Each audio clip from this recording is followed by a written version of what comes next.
Hey, welcome back.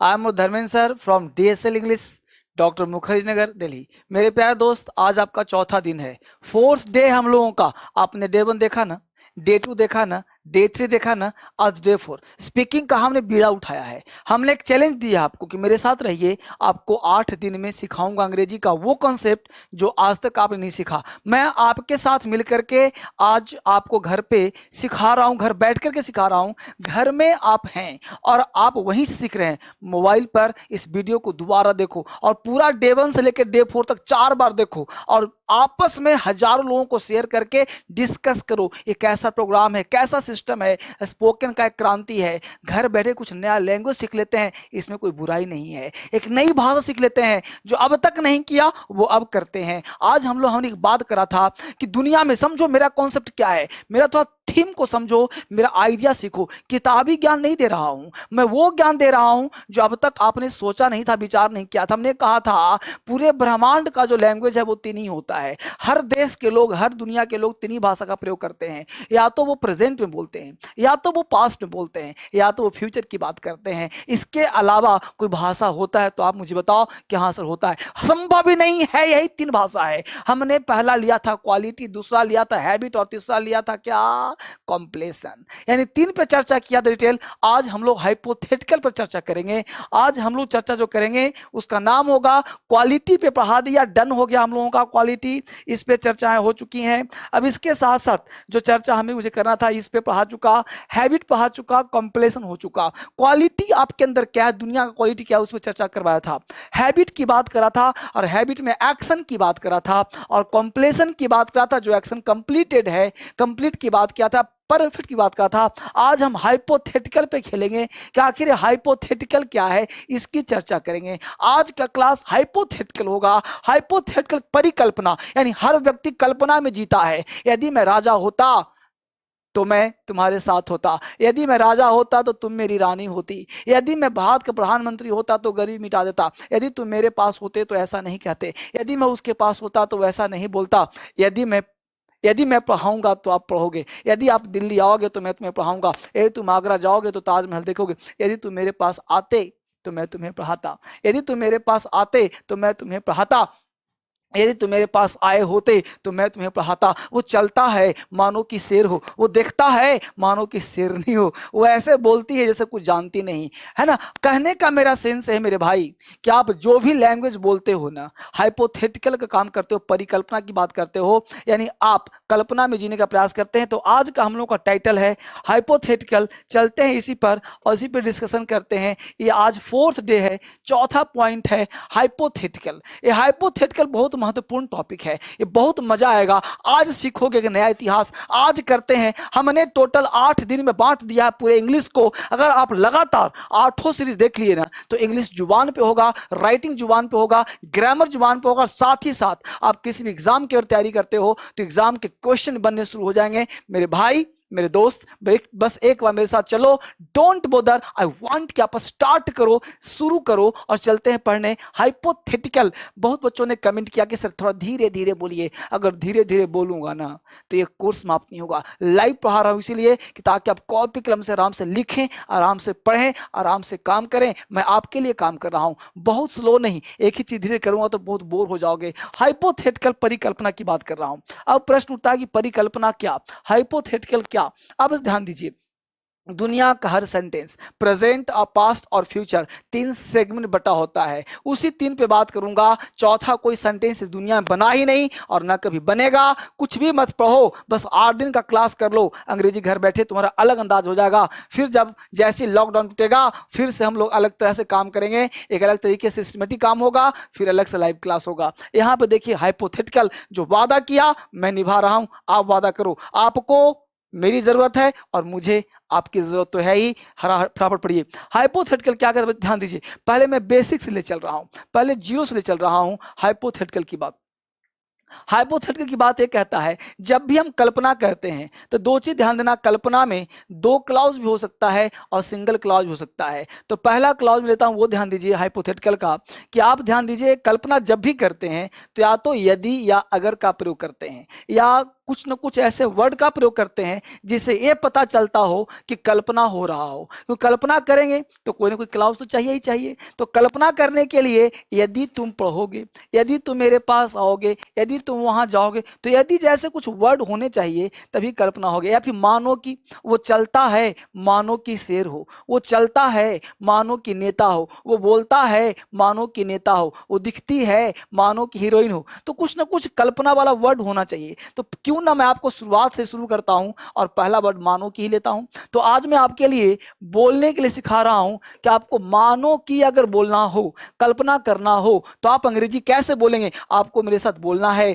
Art of questions, art of answer, यही सिखा रहा था ना आपको 2 दिन से। तो आपको आज ये दूसरा तीसरा दिन है, आज 4th डे है, तो फटाफट करते हैं मानो की। अब मानो की के ध्यान देना बच्चे, एक वर्ड आता है एज इफ, ध्यान दीजिएगा गौर से। एक एज इफ वर्ड हो, इसका हिंदी होता है मानो की।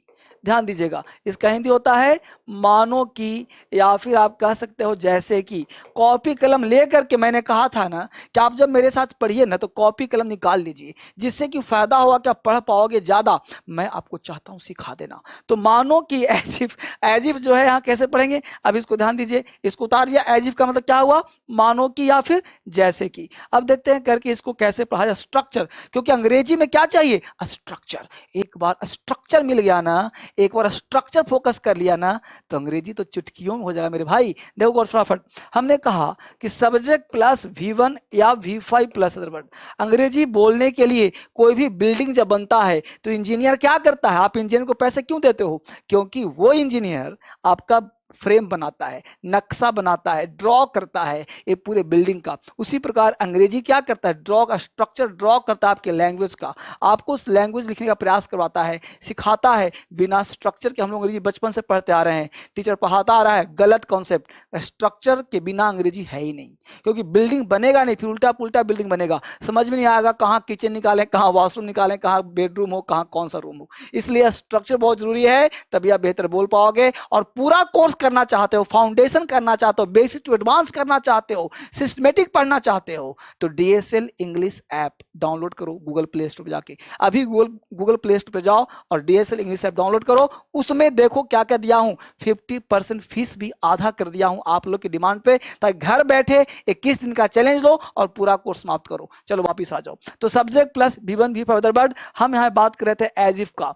यहाँ पे हमने लिखा एज इफ, एज इफ का हिंदी लिख दिया मानो की।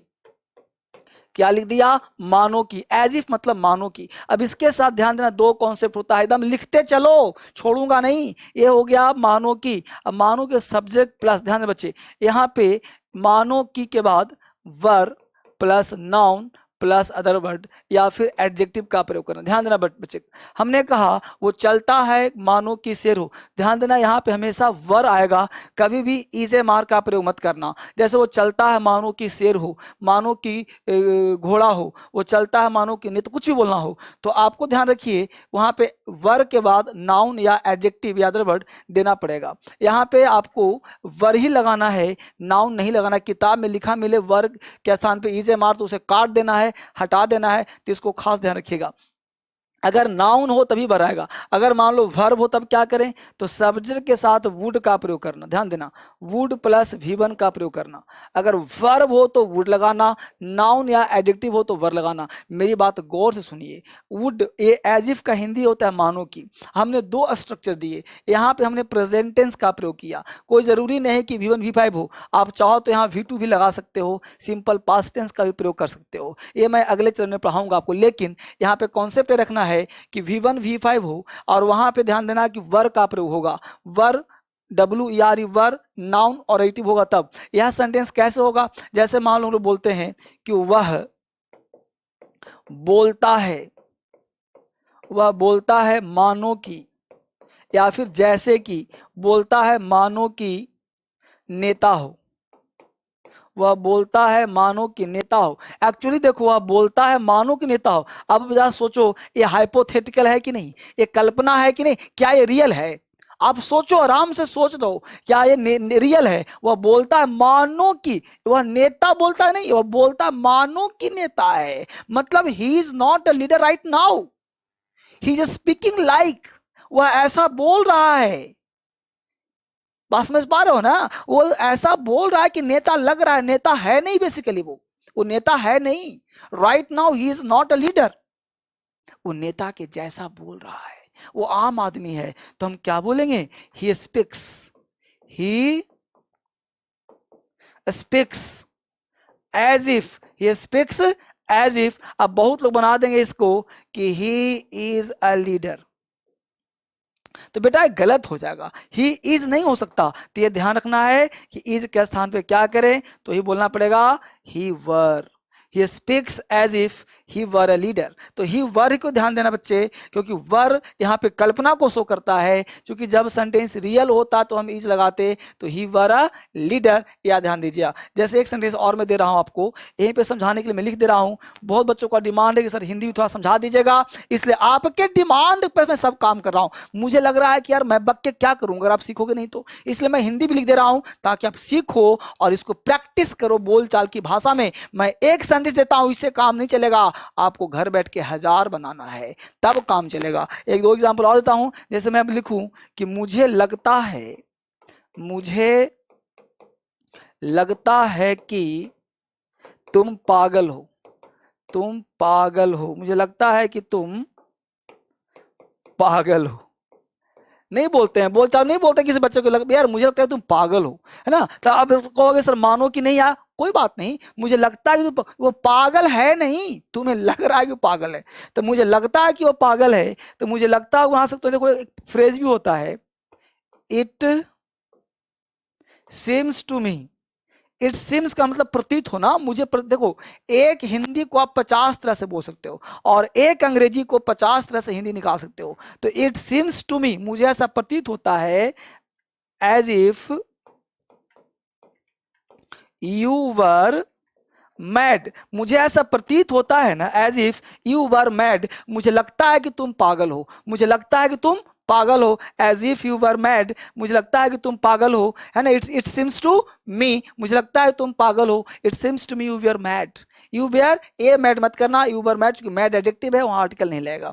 ठीक है? कल एक बच्चों ने कमेंट किया कि थे सर कि ब्यूटीफुल में आर्टिकल ए एन लगेगा। बिल्कुल नहीं लगेगा बेटा, आर्टिकल तभी लगता है जब नाउन होता है, बिना नाउन का आर्टिकल नहीं लगता। अगर मैड मैन लगा दूंगा तो यहाँ पे ए लग जाएगा, सिंपल मैड इसलिए आर्टिकल नहीं आएगा। राइट? तो ये धीरे धीरे क्वेश्चन पूछते रहिए, बताता रहूंगा आपको। तो मुझे लगता है, तुम जैसे बोलना है ना, मुझे लगता है कि वह नेता है, it seems to me he were leader, he were कुछ भी बोल सकते हो। तो आपको यहाँ पे सेंटेंस को फ्रेम करना है, आप 1000 कल्पना कर सकते हैं। मुझे लगता है वो दिल्ली से आया है, जैसे सेंटेंस मान लो बोलना हो कि मुझे लगता है कि वो कुछ नहीं जानता है। आप बोलते हो ना, मुझे लगता है वह कुछ नहीं जानता है, तो मुझे लगता है या वो ऐसा बोलता है जैसे कुछ नहीं जानता हो, तो he speaks as if, he speaks as if he would know nothing. तो ये speaks as if he would know nothing. देखो वुड का प्रयोग हम कब करेंगे? जब वर्ब होगा। तो नो तुम्हारा यहाँ पे वर्ब था, इसलिए वुड का प्रयोग किया गया, है ना? अभी तो आपको मॉडल से पढ़ाऊंगा ये सब चीज। तो मुझे लगता है या वह ऐसा बोलता है, he speaks as if he would know nothing. तो ये था एज इफ का एक प्रयोग। अभी हम लोग पढ़ रहे हैं हाइपोथेटिकल। हाइपोथेटिकल का मतलब होता है बच्चा परिकल्पना, यानी आप कोई भी चीज कल्पना वाले सेंटेंस को कैसे पढ़ते हैं, इसकी चर्चाएं की जा रही हैं कि आप कोई भी कल्पना को कैसे करते हो, कल्पना वाले शब्द कैसे बोलते हो। अब यहाँ पे एक चीज कॉन्सेप्ट दीजिए, मैं एक एक चीज सिखा रहा हूँ। एक कॉन्सेप्ट ये दे रहा हूँ कि जैसे इफ क्लाउज, समझिए बढ़िया से, इफ क्लाउज की बात मैं कर रहा हूँ, ठीक है? किसी बात कर रहा हूँ? इफ क्लाउज की। इफ क्लाउज, मैं इफ क्लाउज की बात कर रहा हूं। जितने भी इफ क्लाउज होते हैं ना, उसको हाइपोथेटिकल कहते हैं, परिकल्पना कहते हैं। और हमने कहा था, एक बात याद करिए, कि दुनिया का हर सेंटेंस 3 ही में बोला जाता है, present, past, future. Present, past, future 3 में ही बोल जाते हैं, चौथा कुछ नहीं होता। तो इफ क्लाउज को हम 3 भाग में बांटेंगे, प्रेजेंट, पास्ट और फ्यूचर। तो अब सेंटेंस है, मैं पहले प्रेजेंट और फ्यूचर को साथ में जोड़ लूं, क्योंकि हाइपोथेटिकल है, परिकल्पना है। तो इसको कैसे? उम्मीद पे, यदि तुम पढ़ोगे ना तो पास करोगे, यदि तुम मेरे पास आओगे ना। तो ये इफ क्लाउज को हम 3 भाग में बांटते हैं। सबसे पहले ध्यान दीजिए, यह क्लाउज 3 कंडीशन देंगे हम। एक देंगे फर्स्ट कंडीशन, दूसरा को देंगे सेकंड कंडीशन, और तीसरे को देंगे third condition. Right, first condition, second condition और थर्ड कंडीशन, इसको लोग कंडीशनल सेंटेंस भी कहते हैं। हाइपोथेटिकल को लोग कंडीशनल भी कहते हैं। हाइपोथेटिकल को कंडीशनल भी लोग कहते हैं। तो कंडीशनल का मतलब हो गया शर्त के अनुसार बोलना, जो आपके कंडीशन के अनुसार आप बोलते हो। तो कंडीशनल क्या है? हाइपोथेटिकल हुआ। First condition, second condition, third condition. यहां से एग्जाम में क्वेश्चंस बहुत रहते हैं और बोलचाल में प्रयोग बहुत सारे किए जाते हैं। अगर आप वाकई बोलना चाहते हो तो वाकई इसको सीखना पड़ेगा, अकेले होकर बोलना पड़ेगा। फर्स्ट कहता है कि if clause is simple present tense, the non if clause is simple future tense. Second कहता है if clause is simple past tense, the non if clause is would plus V1। Third कहता है if clause is past perfect tense, the non if clause would है plus V3। हम थोड़ा जल्दी में बोल गए। यहां कह रहा है बेटा कि पहला क्लाउज यदि इफ क्लाउज हो तो आने वाला क्लाउज फ्यूचर का होगा। यदि पहला क्लाउज सिंपल पास्ट टेंस का हो तो आने वाला क्लाउज के साथ वुड का प्रयोग करना, WOULD का प्रयोग करना। यदि तीसरा क्लाउज, यदि इसमें से पहला क्लाउज इफ लगा हुआ क्लाउज पास्ट परफेक्ट टेंस का हो तो आने वाले क्लाउज में वुड हैव का प्रयोग करना, वुड हैव का प्रयोग करना। एक एक को लिखवाता हूं, समझाता हूं, तब समझ में आएगा। लंबा क्लास चलेगा, कोई दिक्कत तो नहीं ना? बैठे रहो, कॉपी कलम निकाल करके सिखा करके छोड़ूंगा, वादा किया है, पूरा करके छोड़ूंगा।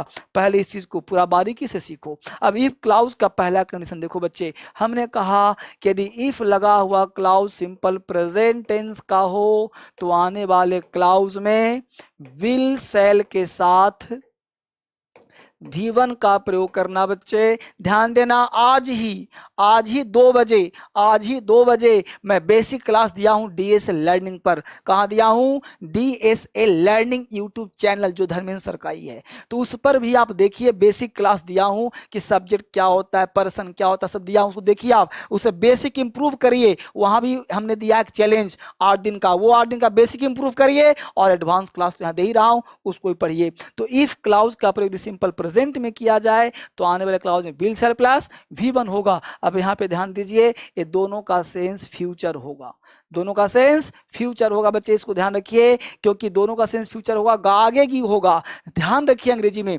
एक सेंटेंस में 2 हिंदी फ्यूचर का हो सकता है, लेकिन अंग्रेजी में दो अंग्रेजी फ्यूचर का नहीं होता। एक बार कहीं तुम्हें विल मिल गया तो आने वाले क्लाउज में विल का प्रयोग नहीं होगा। इफ के साथ ध्यान देना, इफ वाले क्लाउज में कभी भी विल का प्रयोग नहीं होगा। इफ एक ऐसा प्राणी है जो अपने साथ विल कभी नहीं लेता, इसको ध्यान रखिए। एक बार विल आ गया, दोबारा विल नहीं आएगा, इसको भी ध्यान रखिए। डिटेल क्लासेस को टेंस पढ़ाता हूं, इसके पीछे लॉजिक क्या है, कॉन्सेप्ट क्या है, ये सब पढ़ाता हूं। हमने कहा इफ क्लाउज प्रेजेंट में तो आने वाला क्लाउज फ्यूचर में। बात को गौर से लीड ला के सुनिए, ध्यान दीजिए, सावधानी हटी दुर्घटना घटी। इफ क्लाउज यदि प्रेजेंट में हो तो आने वाले क्लाउज में फ्यूचर होता है। हिंदी बोल के दिखाइए सर। यदि तुम पढ़ोगे तो पास करोगे, यदि तुम पढ़ोगे, ध्यान रखिए, मैं यहां लिख भी देता हूं, बहुत सारे बच्चों को दिक्कत हो सकता है ना। हमने कहा यदि तुम पढ़ोगे, यदि तुम पढ़ोगे ये तुम पढ़ोगे, थोड़ा और बढ़िया साफ दिखाओ। यदि तुम पढ़ोगे तो पास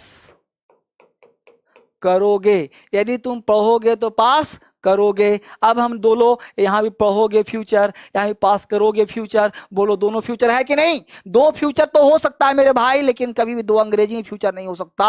अगर मैं लिखता हूं कि इफ यू विल रीड, तो क्या कर दिया हमने? Then you will pass. कितना मजा आया sir. If you will read you will pass, Hindi निकालना आसान हो गया sir. If you will read, यदि तुम पढ़ोगे, देन का मतलब तो, यू विल पास, पास करोगे। गलत, ऐसे अंग्रेजी नहीं होता बेटा, ऐसे अंग्रेजी नहीं होगा, नहीं सीख पाओगे, गलत हो जाएगा। इसको काटिए, गलत है, बलंदर है ये। सही क्या हुआ सर? इफ के साथ हमेशा प्रेजेंट का, इसके साथ तो विल है ही नहीं, अपराध हो गया। तो सही क्या हुआ sir? If you read, if you read you will पास, अब सही हुआ। If you read you will पास, अब सही हो गया। इसको तुम चाहो तो उलट सकते हो। इसको देखो बीच वाला समझ में आ गया है ना। अब देखो मैं बीच वाला हटा रहा हूं ताकि इसको और तरीके से लिखवा दूं। इसको मैं थोड़ा सा हटा रहा हूं। इसको अगर तुम चाहो तो ऐसे लिख सकते हो। देखो इसको उठा के पहले, इसको उठा के बाद में, कैसे हम कह सकते हैं, you will pass if you read, you will pass if you read. तब जब मुझे बताओ एक ही बात हुआ कि नहीं हुआ। हमने इसको कर दिया, देखो पास करोगे को यहाँ कर दिया, यदि तुम पढ़ोगे तो यहाँ कर दिया, तो एक ही बात है कि नहीं। अंग्रेजी बनाया तो इसको यहाँ कर दिया, इसको यहाँ कर दिया, एक ही बात है ना। तो यह भी सही और यह भी सही। बस ध्यान देना है कि इफ के साथ कभी विल सेल नहीं आएगा, इसको ध्यान रखिए। यदि तुम पढ़ोगे तो पास करोगे। ये सेंटेंस हुआ आपके लिए। सेंटेंस और मैं बोल रहा हूं, आप अंग्रेजी बोलना मेरे साथ। हमने कहा यदि तुम दिल्ली आओगे तो मैं तुम्हें अंग्रेजी पढ़ाऊंगा। जल्दी से बोलो, यदि तुम दिल्ली आओगे तो मैं तुम्हें अंग्रेजी पढ़ाऊंगा। यदि तुम दिल्ली आओगे, if you come to Delhi I will teach you English. यदि तुम दिल्ली आओगे, if you come to Delhi I will teach you English. यदि तुम आगरा जाओगे लाल किला देखोगे, सॉरी, यदि तुम आगरा जाओगे ताजमहल देखोगे। If you go to Agra you will see the Taj Mahal, you will see the Taj Mahal. If you go to Agra you will see the Taj Mahal, if you go to Agra. धारा प्रवाह अंग्रेजी बोलने के लिए करना पड़ेगा ये काम। ये हाइपोथेटिकल है और धारा प्रवाह अंग्रेजी बोलना चाहते हो ना तो ये करना पड़ेगा। इससे करोगे अंग्रेजी तो यहाँ पे टिप ऑफ द टंग। याद कर लो स्ट्रक्चर, वोकैबुलरी भी दूंगा, वोकैब याद करो। ये सीरीज लंबा चलेगा और लंबा सीरीज में सिखा कर छोड़ूंगा पूरे हिंदुस्तान को। इसको हजारों लोगों में शेयर करो, मिल बैठ करके पढ़ो, ये सिखा देगा अंग्रेजी आपको। अगला कॉन्सेप्ट बात करता हूं आपको। ये पहला क्लाउज था, अब दूसरे की बात करता हूं, फटाफट सीख जाइए। Clause number 2। 2 कहता है कि यदि इफ का प्रयोग सिंपल पास्ट टेंस में किया जाए तो आने वाले क्लाउज में वुड प्लस V1 का प्रयोग करते हैं। यह हो गया दूसरा क्लाउज। यदि इफ का प्रयोग सिंपल पास्ट टेंस में करते हैं तो आने वाले क्लाउज में वुड प्लस V1 का प्रयोग करते हैं। थोड़ा सा टेक्निकल है, उस टेक्निकल को समझने का प्रयास करिए, अंग्रेजी आपका आसान हो जाएगा। टेक्निकल चीज को समझिए। यदि इफ का प्रयोग सिंपल पास्ट टेंस में किया जाए तो आने वाले क्लाउज में वुड प्लस V1 का प्रयोग करते हैं। हिंदी क्या होगा सर, वो ध्यान दे। देखो बेटा, क्रॉस आगे पीछे हो सकता है लेकिन इफ के साथ कभी भी मॉडल्स का प्रयोग नहीं होगा। क्लाउज ये बन सकता है कि यदि तुम आगरा जाते तो ताजमहल देखते। ये तुम आगरा जाते तो ताजमहल देखते। मैं तो एक लिख रहा हूं ना, कितना लिखूंगा, आपको 1000 लिखना है, बनाना है। स्ट्रक्चर यही है। जिस प्रकार इंजीनियर आर्किटेक्टर आपको एक मैप बना के देता है और उसे कॉन्ट्रैक्टर पूरा बिल्डिंग बना देता है, उसी प्रकार मैं आपको एक स्ट्रक्चर दे रहा हूं। आपको 1000 सेंटेंसेस बना देने हैं मेरे भाई। कहीं भी दिक्कत हो तो आप कमेंट करो, इस सेंटेंस को कमेंट में लिखो। 1000 सेंटेंस बना के मुझे चेक करवा लो। आप कमेंट में ऐसे ऐसे 1000 सेंटेंस लिखो, मुझसे चेक करवाओ कि सर चेक करिए गलत है कि सही है। मैं उस पर लाइक करके आपको उत्साह बढ़ाऊंगा। ये देखिए हमने कहा इफ यू, यदि तुम आगरा जाते, हमने बोला इफ यू। अब ध्यान दीजिए सिंपल पास्ट टेंस है बच्चे, तो सिंपल पास्ट टेंस है, तो सिंपल पास्ट टेंस है तो आपको सिंपल पास्ट बोलना पड़ेगा ना, V2। तो if you went, not go, if you went to Agra, if you went to Agra. तो का अंग्रेजी कुछ नहीं, कॉमा से काम तो चल जाता है। तो ताजमहल देखते तो क्या लिखेंगे, यू, है ना, वुड सी द ताजमहल। ठीक है बच्चे, हमने कहा if you went to Agra you would see the Taj Mahal. तो ये तुम आगरा जाते ताजमहल देखते, इसको लड़ सकते हो। इसको चाहे तो हम पहले बोल दें you would see the Taj Mahal if you went to Agra, if you went to Agra you would see the Taj Mahal. यदि तुम अब मेरे साथ तुम बोलो अंग्रेजी, यदि तुम दिल्ली आते तो मैं तुम्हें अंग्रेजी पढ़ाता। If you came to Delhi I would teach you English. यदि तुम दिल्ली जाते तो ताजमहल लाल किला देखते। If you went to Delhi you would see the red fort. यदि तुम अंग्रेजी पढ़ते तो एसएससी पास कर जाते। If studied English you would pass the SSC. तो बोलना आ रहा है कि नहीं आ रहा, हाइपोथेटिकल। हमने 8 भाग में बांट दिया अंग्रेजी को, जिसके सहारे दुनिया का कोई व्यक्ति अंग्रेजी बोल सकता है। जिसे कोई भी कुछ भी नहीं आता वो भी बोलेगा अंग्रेजी। इस हाइपोथेटिकल को सीखिए और पूरा डे 8 तक साथ रहिए। चाहिए। आपको हमने प्रॉमिस लिया था कि डे 1 में ही कि बताओ कि तुम मेरे साथ 8 दिन साथ हो कि नहीं। आपने कहा था, शपथ पत्र पे साइन किया था, यस सर मैं आपके साथ हूं। तो फिर आज वादा मत तोड़ो मेरे भाई, पूरे साथ रहो और पूरे हिंदुस्तान को भी साथ लेकर चलो। अगला कमेंट देते हैं हम लोग, अगला कॉन्सेप्ट की बात करते हैं, कॉन्सेप्ट नंबर 3 की बात करते हैं। हाइपोथेटिकल पढ़ाऊंगा तो 10 दिन चलेगा, ये बहुत मजेदार टॉपिक है, लेकिन सबको कंसाइज कर छोटा सा मैं पढ़ा रहा हूं आपको। तीसरा कहता बेटा, यदि इफ का प्रयोग पास्ट परफेक्ट टेंस में किया जाए तो आने वाले क्लाउज में वुड हैव प्लस V3 का प्रयोग करते हैं। ये ध्यान दीजिए, वुड हैव प्लस V3 का प्रयोग करते हैं। यदि इफ का प्रयोग पास्ट परफेक्ट टेंस में किया जाए तो आने वाले क्लाउज को वुड हैव प्लस V3 में प्रयोग करते हैं मेरे भाई। ये बात समझ में आ गया?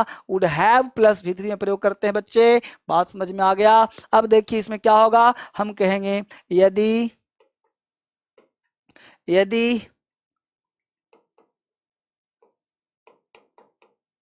विद्यार्थी लोग ईमानदारी से पढ़े होते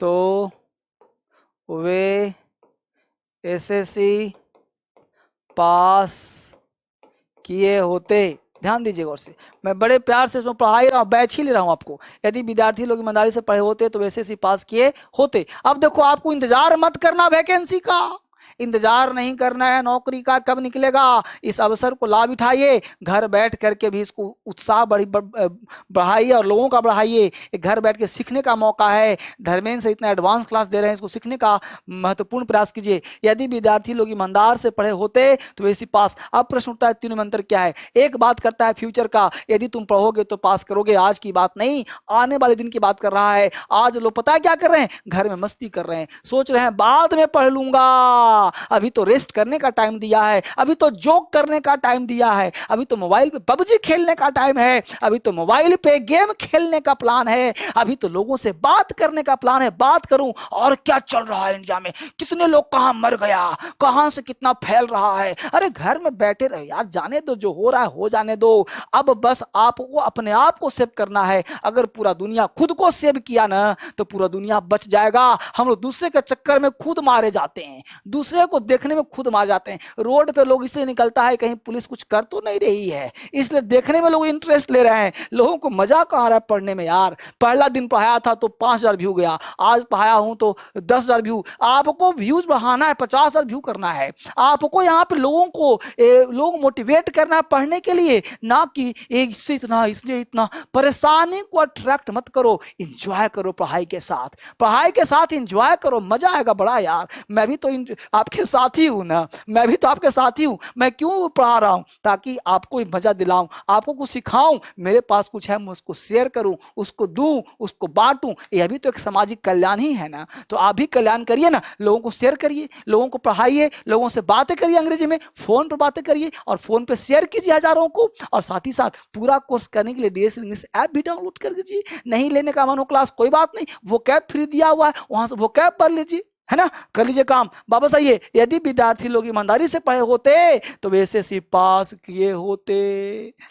अब देखो, यही हो गया है मोर पास्ट। अंतर क्या था बताया था, 3 तरह का होता है। फ्यूचर यदि पढ़ोगे तो पास करोगे, जस्ट पास्ट पढ़ते तो पास करते, मोर पास्ट पढ़े होते तो पास किए होते। तो ये मोर पास्ट को शो कर रहा है। यदि विद्यार्थी हैड का मतलब होता है मोर पास्ट, यानी ज्यादा पास्ट की बात। यदि विद्यार्थी लोग ईमानदारी से पढ़े होते तो वे एसएससी पास किए होते, पढ़े होते तो पास किए होते। अब देखो हमने बनाया इसको, if the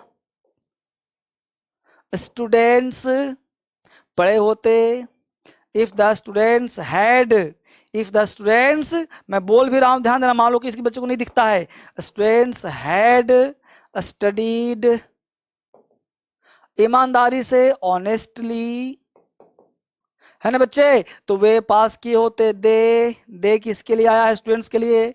they would have succeeded, they would have succeeded